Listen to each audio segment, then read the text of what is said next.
Welcome to all of you to self selection board a one step towards uniform. आज से हम start करेंगे spotting error की एक सीरीज जिसमें हम पिछले 10 साल के पेपर्स हम करेंगे। इन 10 साल की पेपर करने का रीजन क्या है? सीडीएस पेपर अब बहुत पास आ गया है, एक महीना भी नहीं बचा है, तो हमें स्पॉटिंग एरर जो हमारे कम से कम 25 क्वेश्चन आते हैं उन 25 मार्क्स को स्कोर करना हमारे लिए बहुत जरूरी है अगर हमें सीडीएस निकालना है, और स्पेशली जो ओटीए के लिए हैं उनके लिए तो बहुत स्पेशल है। बट इसका मतलब ये नहीं है खाली ये सीडीएस के लिए, ये एफकैट, एनडीए, इन सब में एग्जाम में भी काम आएगी, सीएपीएफ, इन सब एग्जाम में भी काम आएगी और आपको एक यूनिफॉर्म के अपने पास लेके जाएगी। चलिए आगे चलते हैं। आज हम जो शुरुआत कर रहे हैं वो सीडीएस सेकेंड 2014 पेपर की है।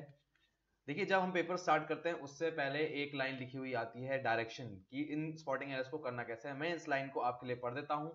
इन दिस सेक्शन, इस सेक्शन में रिक्वायर्ड है कि आप स्पॉट एरर करें एक सेंटेंस में। ईच सेंटेंस डिवाइड करे गए हैं 3 भागों में। इन हर सेंटेंस को रीड करें और फाइंड करें कि इनमें से एरर है कहां और कौन से पार्ट में है। कोई भी सेंटेंस में ऐसा नहीं होगा कि एरर ना हो, मतलब एरर एक से ज्यादा हो। गलत बोल गया मैं, एक से ज्यादा एरर हो ऐसा नहीं होगा।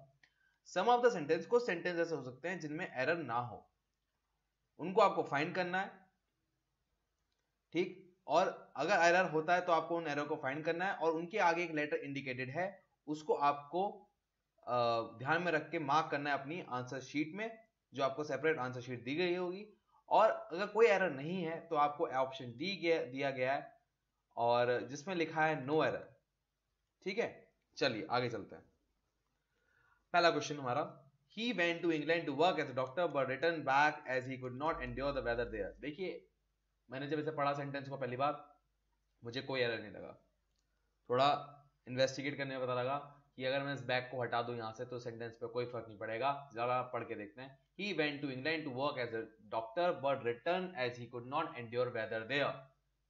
कोई फर्क पड़ा बैग हटाने से? नहीं पड़ा। इसे कहते हैं सुपरफ्लुअस एरर, मतलब हम फिजूल में हम ऐड कर देते हैं। और मैंने ऐसे कई लोग भी देखे हैं, मैं इंक्लूडिंग मैं, बैक हम इस पे लगा दिया करते थे सेंटेंस में।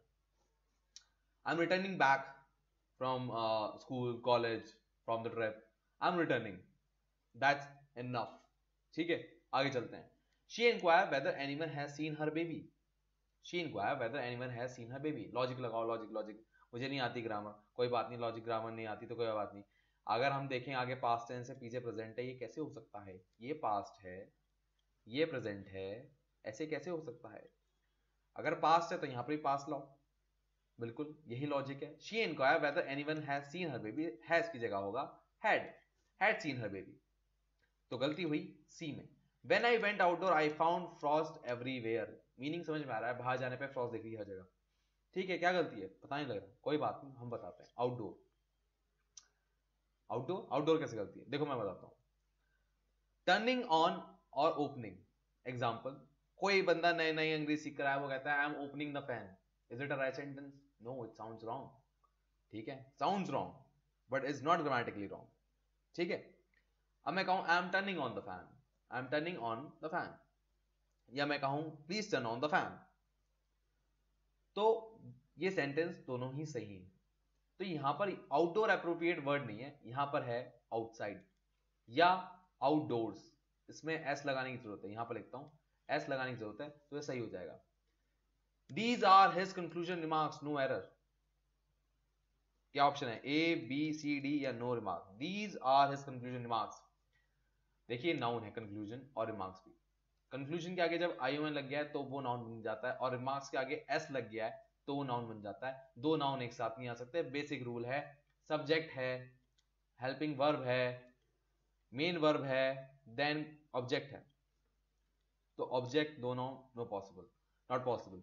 तो अगर हमें यहां पर सही करना है तो हमें कुछ चेंजेस लाने पड़ेंगे। तो हम क्या कर रहे हैं, कंक्लूजन का कर देते हैं कंक्लूडिंग, अब वो बन गया है एडजेक्टिव। सेंटेंस पढ़ते हैं, these are his concluding remarks. गलती कहां थी? सी में। Shopkeeper either offer to exchange the goods or refund the money, meaning तो बिल्कुल समझ में आ रहा है। शॉपकीपर कह रहा है या तो तुम सामान बदल लो या पैसे ले लो, बट ग्रामेटिकल एरर क्या है?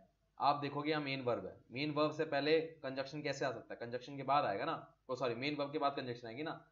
राइट सेंटेंस क्या होता है? The shopkeeper offer either to exchange goods or refund the money. गलती कहां हुई? ऑप्शन ए में। चलिए आगे चलते हैं। Churchill was one of the greatest war leader. Churchill was one of the greatest war leader, क्या गलती है? चर्चिल ठीक है, नाम है, वॉज ठीक है, पास में आता नहीं, one of the greatest, comparative degree highest superlative degree ठीक है, ग्रेटेस्ट सही है, वॉर लीडर ठीक है, ऑब्जेक्ट आ रहा है, नो एरर। क्या हुआ? No error. हमने उसका पूरा ऑपरेशन कर लिया, हमें कोई गलती नहीं मिली, नो एरर। ठीक, we should keep such people at an arms length, no error. देखिए इसमें आपको ग्रामर आती हो कोई फर्क नहीं पड़ता, इसमें इडियोमेटिक एक्सप्रेशन का यूज हुआ है। इडियोमेटिक एक्सप्रेशन क्या होता है? देखिए एक फ्रेज होता है जिसे हम कहते हैं समन लगा दें, तो इसके बारे में हिंदी में कहेंगे कुछ लोगों से दूरी बना के रखनी चाहिए। We should keep someone at an arm length.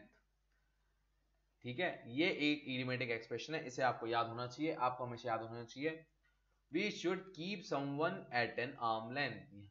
ठीक है, इडियोमेटिक एक्सप्रेशन याद कर लो, ये यूज आएगा, बार बार यूज आते हैं। अब याद देखिए सीडीएस में कभी भी कोई सेंटेंस रिपीट भले नहीं होता पर पैटर्न रिपीट होता है, मतलब जो एक बार यूज हुआ है वो दोबारा भी यूज करेंगे। कोई यानी इंसान नहीं बैठा वहां पर जो हर साल नया पेपर बना देगा। आम इंसान है, वो पेपर पिछले पेपर को देख के ही बनाता कि यहाँ पर इसमें डालने की जरूरत है। ठीक है, he did not know as much as he claimed he knew। Sentence पढ़ा, मीनिंग समझ में आया कि वो कह रहा है कि जितना वो दिखाता है उतना वो जानता नहीं है।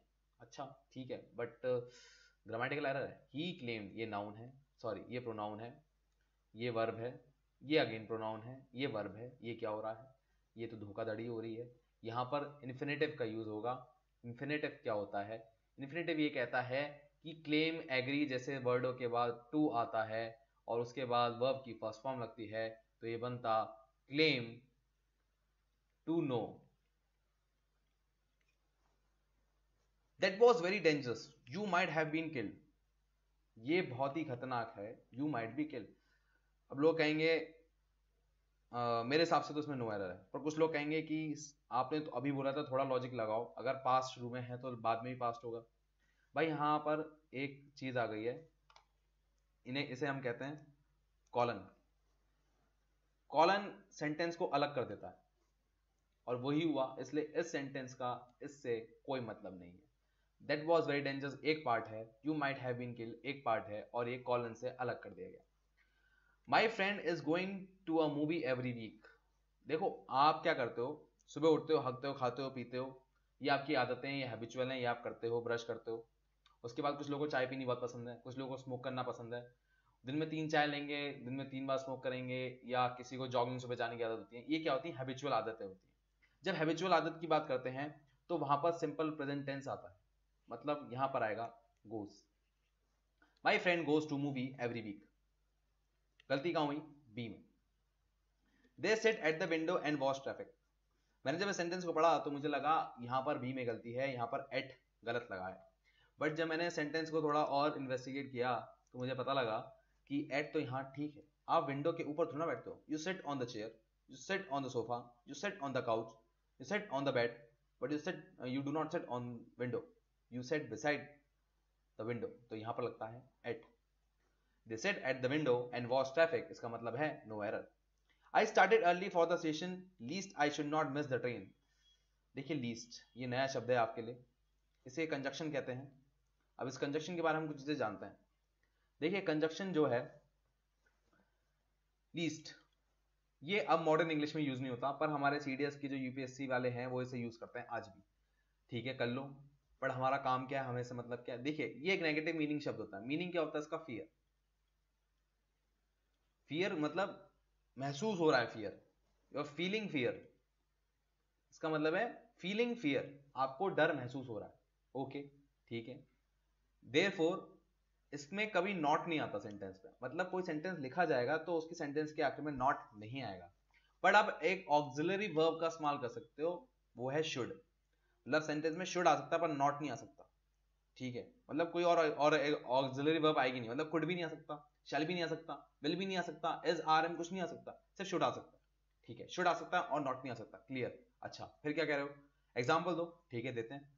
Work hard lest you should fail. Okay, least के साथ शुड आ सकता है, कोई और ऑक्सिलरी वर्ब नहीं आ सकती, शैल नहीं आ सकती, विल नहीं आ सकती। ठीक है क्लियर, शुड आ गई, ठीक है करेक्ट है। और work hard lest you fail, okay, या तो शुड इस्तेमाल करो या शुड मत इस्तेमाल करो, पर और कोई ऑक्सिलरी वर्ब इस्तेमाल नहीं कर सकते। ठीक है समझ गए? गलत सेंटेंस क्या होता? Work hard lest you should not fail. Oh not आ गया, आपने कहा था नॉट नहीं आएगा, हाँ तो नॉट आने पे क्या है, रॉन्ग है, इस बात को याद रखें, आगे यूज होगा। अब इस सेंटेंस का मीनिंग क्या है, इस सेंटेंस का मीनिंग है वर्क हार्ड और एल्स यू विल फेल। समझ गए, डर की बात हो रही है, फीलिंग ऑफ फियर की, कंजक्शन का काम करता है ये। एक और एग्जांपल, लीव ऑन टाइम और else you will miss the train. ठीक है, चलिए अब हम वापस चलते हैं अपने ही सेंटेंस की तरफ। I started early for the station, least I should not miss the train. Least I should not miss the train. कहाँ गलती है, कोई बता सकता है? देखिए इसमें गलती है, नॉट आ गया है, मैंने कहा था नॉट नहीं आएगा, शुड आ सकता है, मिल गई गलती। याद रखिए ये जो चीज है, ये लीस्ट अभी आपको और भी पेपर्स में मिलेगी और तब मैं आपसे पूछूंगा, कमेंट सेक्शन में बताइए कि इसमें गलती कहाँ है। ठीक है, चलिए आगे चलते हैं। I want to see that whether they actually read the notes. देखिए दैट वेदर, ये मैंने अपनी तरफ से लिखा है, इसको थोड़ा भूल जाइए जरा, इसका कुछ काम नहीं है, मैंने एक्स्ट्रा लिख दिया। वेदर से पहले कभी दैट नहीं आता, वेदर के बाद दैट आ सकता है, यही गलती है इसकी मेन। ठीक है, और एक और बात बता दें, ये इनडायरेक्ट स्पीच की कहानी है, अगर आपने डायरेक्ट इनडायरेक्ट पढ़ा है तो जिनको ग्रामर आती है उनके लिए बहुत आसान है समझना। I asked to him whether you have enough time, sorry you had enough time।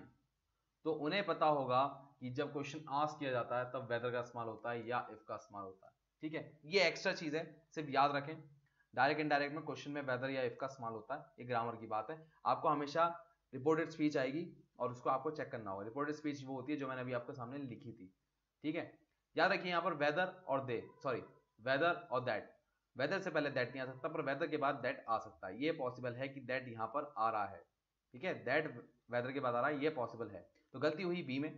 They made him treasure because they consider him as an honest and efficient no error. देखिए आपको दा पता होगा, दा किसी पर्टिकुलर चीज पे आता है, पर आपको ये बात नहीं पता होगा दा वहां पर भी आता है जहां पर्टिकुलर सेंस आ रही हो किसी चीज के लिए या पर्टिकुलर इंपॉर्टेंस दी जा रही हो किसी चीज के लिए।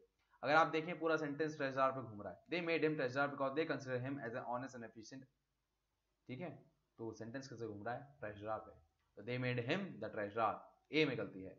Having finished the paper early, he came out of the hall almost an hour before the bell rang. No error. क्या ऑप्शन नो एरर है इसका? देखिए जब मैंने सेंटेंस को पढ़ा तो मुझे बी में कोई गलती नहीं लगी, सी में नहीं गलती लगी, पर मुझे ए में गलती लगी, ए में गलती लगी। मैंने सोचा यार ए में गलती है, मैंने मार्क भी कर दिया। मैंने थोड़ा इन्वेस्टिगेट किया, मुझे पता लगा हैविंग में हैविंग नाउन की तरह यूज होता है, हैविंग नाउन की तरह यूज होता है। ठीक है, तो यहां पर ये नो एरर का काम करेगा, यहां पर कोई गलती नहीं है। ठीक है, आगे चलते हैं। The young man had no manner, इस जवान आदमी में कोई तमीज नहीं है। ठीक है, और कुछ गलती नहीं है। देखिए हम कहते हैं, टीचर्स आपकी बचपन में बहुत कहती होगी, स्पेशली आप लड़के हैं तो आपको बहुत ही ज्यादा, और लास्ट बेंचर थे तो आपको बहुत ही ज्यादा, डोंट यू हैव मैनर्स। दोबारा सुनिए मैंने क्या कहा, don't you have manners, manners, manners H आता है यहां पर। ठीक है, जब हम किसी के व्यवहार के बारे में बात करते हैं तो उसे कहते हैं मैनर्स, जब हम किसी के स्टाइल या काम करने के तरीके की बात करते हैं उसे हम कहते हैं मैनर, या किसी काम के तरीके या प्रोसीजर की बात करें तो बात करते हैं मैनर। देखिए manner to cook kadhi chawal is written in this book, manner to cook kadhi chawal is written in this book, या manner to cook tandoori chicken is written in this book. तो वहां पर ठीक है, स्टाइल या procedure. No news are good news, no error. Noun पढ़ा हो तो पता होगा कि न्यूज सिंगुलर होती है और यहां पर आएगा इज, ए बी में गलती है। The work involve is almost impossible to cope up with, work involve is almost impossible to cope up with, ये इडियोमेटिक एक्सप्रेशन है, ग्रामर आती हो ना आती हो, आपको अगर ये फ्रेज नहीं पता तो आप गलती करके आएंगे, कोप अप विद आएगा ना कि टू कोप विद। ठीक है, चलिए हम आगे चलते हैं, 18 हो चुके हैं हमारे।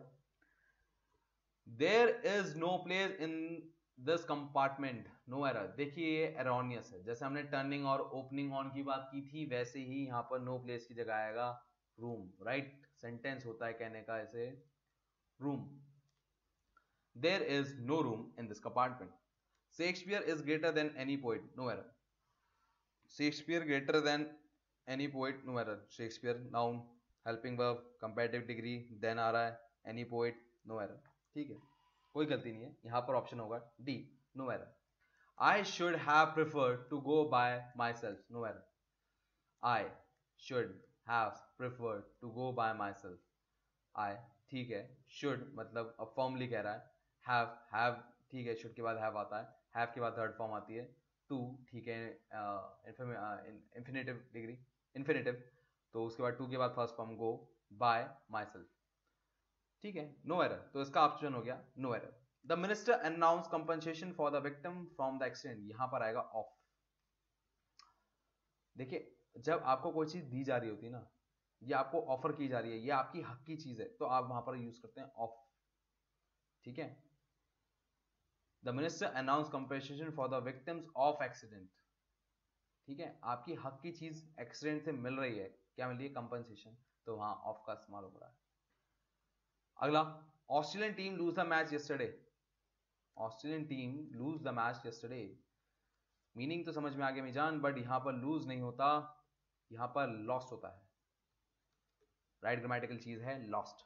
दे told us that he has not read the book, no error, he told us that he has not read the book, simple grammar क्या लगाएं, यहां पर पास्ट है तो यहां पर भी पास्ट आएगा, यहां पर आएगा हैड, खत्म कहानी। The composition contain even no less than 20 mistake. Composition contain even no less than 20 mistakes. अच्छा, composition contain even no less than, मैंने आपको ना सेंटेंस के मतलब जब मैं शुरुआत करा था एक चीज आई थी सुपरफ्लुअस, मतलब कोई चीज जरूरत से ज्यादा इस्तेमाल हो रही है, अगर मैं यहां से even मिटा दूं, पढ़ना तरह से, composition contain no less than 20 mistake, क्या कोई गलती है, बी, हमें even की जरूरत ही नहीं है, बे मतलब मैं इस्तेमाल किया है। दोस्तों ये होता है हमारा वीडियो का एंड, आपने पढ़े हैं 25 सेंटेंसेस, ठीक, अब इन 25 सेंटेंसेस से 25 मार्क्स आ सकते हैं, शर्त यह है आप इन्हें याद कर लें, इनमें जो जो गलतियां आई हैं वो अब अगले वाले वीडियो में आप देखेंगे, एक दो आपको वहीं मिलेंगी, ठीक है, इन एक दो का इस्तेमाल होगा और आपको फर्मली बिलीव होगा कि यार ये तो बहुत ही फायदेमंद है। मैं लेता हूं आपसे विदा, और मैं आपको कहूंगा या तो आप इस वीडियो को शेयर करें या अपने दोस्तों को पढ़ाएं, जिससे हमारे देश में 10,000 ऑफिसर की कमी कम हो सके और ये हमारी बॉर्डर सुरक्षित रह सकें। और मैं आपसे विदा लेता हूं, जय हिंद, और लाइक शेयर कमेंट जरूर करें, जिससे हमें फीडबैक मिले और हम मोटिवेट होकर आपके लिए करें। और पसंद आई हो वीडियो तो हमें हमारे फेसबुक पेज पे भी जाएं और ये डिस्क्रिप्शन बॉक्स में आपको मिल जाएगा लिंक। Bye bye.